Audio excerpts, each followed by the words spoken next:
Welcome back to Gadgetplex. I'm Dave Dufour, and over my shoulder is Phil May from Techno RV, talking about printers today, and we've kind of boiled down the differences between laser and inkjet printers, and a little bit about which ones might be the right ones to take with you on the road when you're traveling in an RV. But now, you know, inkjet and, well, both printers can be relatively cheap to buy, but they may get a little bit expensive to operate, don't they? And there are some ways that we can at least minimize the cost on using these printers. Yeah, that's right, Dave. I mean, it's not so much the cost of buying, it's the cost of owning these printers. So the first thing is just cycling back on what we said is, you know, laser versus inkjet, and then once you've gone down that route, do a little bit of research as to what the cost of ownership are of the various models that you're interested in. And really, I'd recommend sticking with the top four, you know, the HP, Canon, Lexmark, Epson. It really does pay to stick with those brands, in my opinion. And there's many sites online that you can actually look and see, you know, how much is in each cartridge, i.e. how much ink is in there and how many pages you'll get with each of those. So that gives you a kind of an idea. Once you've made your decision, okay, what can you do then? One of the simple things is if you're just printing out text, like just a document, put it into draft mode. You can actually do that when you go into the printer settings. You can say, okay, there'll be a little drop down that will say, you know, do you want high quality, medium quality, draft? I don't know about on the PC, but on the Mac you can actually save that as a little preset, which is nice. What that will do is it's faster and it'll put less ink onto the paper. So that's one thing. Now, you probably don't realize this, but my attention was drawn to a very strange thing, which still frustrates me when I think about it. My Office Jet has 4 cartridges, one black and then 3 color. Right. And I've only really been printing black documents, and yet when I go and look at it, you can see the little levels. The color cartridges were going down to the point that within maybe a couple of weeks, 2 or 3 weeks, I'd run out of color. And I was like, how can that be? Because I've only really printed black and white. So I thought, well, I don't know, maybe I messed it up. So I thought I'll just leave it. And what happened is, even though my black cartridge was full, it tried to kind of print different colors. It was really bizarre. So anyhow, I went backwards and forwards with HP. Long story short is, what a lot of these printers do is it's called underprinting. Gotcha. So even though you're printing a black document, what it'll do is it'll put down a little layer of color underneath before it prints, and then it puts the black on top of it. The official explanation is that produces more vibrant colors, less bleed, and blah blah blah. My own opinion is that it, you know, just so happens that it's a great way of using expensive color ink when most people are printing black and white. Right. Now, evidently on a lot of printers and on the HP, I know you can actually turn that feature off. It's buried way in the settings, and so there's actually on my blog there's a piece which shows you how to find it. But that's at technorv.com. Somewhere in those settings there'll be a setting or a little check that you can set which says print in grayscale only. That means don't do this wonderful underprinting, because, you know, hey, I don't care if it's just for my kids and they're going to be, you know, writing it and then throwing it away. I don't need vibrant black. That's just right. Normal black's good for me. Cheap black's good. Yeah, homework doesn't require the full graphic treatment, does it? It does not. Not when I'm paying for the cartridges. Yeah. Now, so, you brought up an interesting draft mode and just grayscale only. Yeah, and the other and grayscale only. Okay, so is that different than saying print black? Yeah, because if you say just print in black, you need to make sure that it's actually just using the black cartridges. Right. Now I was thinking, well, I can be smart. I'm going to take out my print cartridges. Then there's no way, my color ones. Yeah. Then there's no way that it can use them. Yeah. But they thought of that, and they disable the printer if you do that. You have to have the color heads installed. Right. And that brings up another point, though, too. Is it better to buy a printer that has separate yellow, cyan, and magenta? I think are the three colors really. That separate color cartridges as opposed to one all-in-one with the 3 colors plus black? Yeah, what the 3 colored cartridges give you is, number one, better color definition. So the more color cartridges you have, the better the colors are that you're going to be able to get. Right.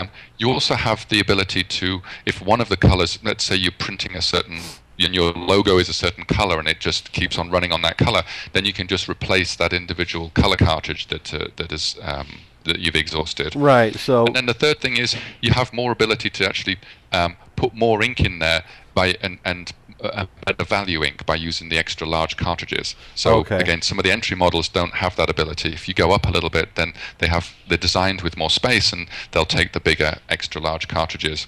Okay, good. All right. And then finally, I was just going to say one thing is, don't believe everything the printer tells you. Okay, so when that little helpful message pops up and says cartridge empty, replace cartridge, it's lying. Okay, it's not empty. In fact, that warning comes up when there's still 20% of the ink in there. That's like throwing, when your gas tank says empty, there's still 20% in there, and you just throw it away. I mean, it's just ridiculous. So it's not going to hurt your printer by just, I mean, it's a good idea to go and buy some extra cartridges, but it's not going to hurt your printer to run it. And I just run mine, and it all just like goes for it seems like weeks until it finally stops printing that particular color or black, and that's the point at which I change it. Right. Now I have figured out another little trick, at least on one of the printers I had, which was when it starts to give you that warning, and if it's one of those that sort of refuses to go on, if you take the cartridge out and then put it back in, sometimes it thinks you've put in a full one. And I don't know if this is true with all manufacturers, but it was true with one of mine, and then I just kind of ran it until the ink started looking a little thin, and then I replaced it. Right. That's a good trick. Try that. Yeah. I don't need to do that on mine. It just keeps on running. But that's a good trick if it kind of stops at a certain point. Right. Yeah. Because it sometimes gives me the old, we're not going any further, buddy, and then you got to spend money. What about the less expensive refills and some of these refill kits? Oh, if you go onto the internet and you go into some of these search things, you'll have the whole range of opinions, from people who swear by the inexpensive ones to people who just refuse to. My personal opinion is you can get yourself into some real problems if you go down the less expensive ink.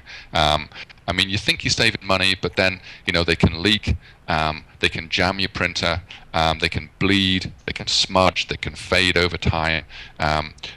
You don't get all of the functions that the printer has. So with some of these aftermarket cartridges, you can't tell if the cartridge is half full, quarter full, or whatever. That functionality doesn't work. Right. And then if something does go wrong, it can invalidate your warranty with your printer if it needs to go back, and they can tell, of course, that you've been using aftermarket.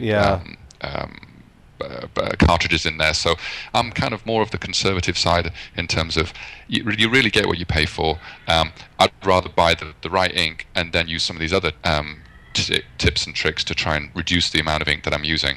Okay.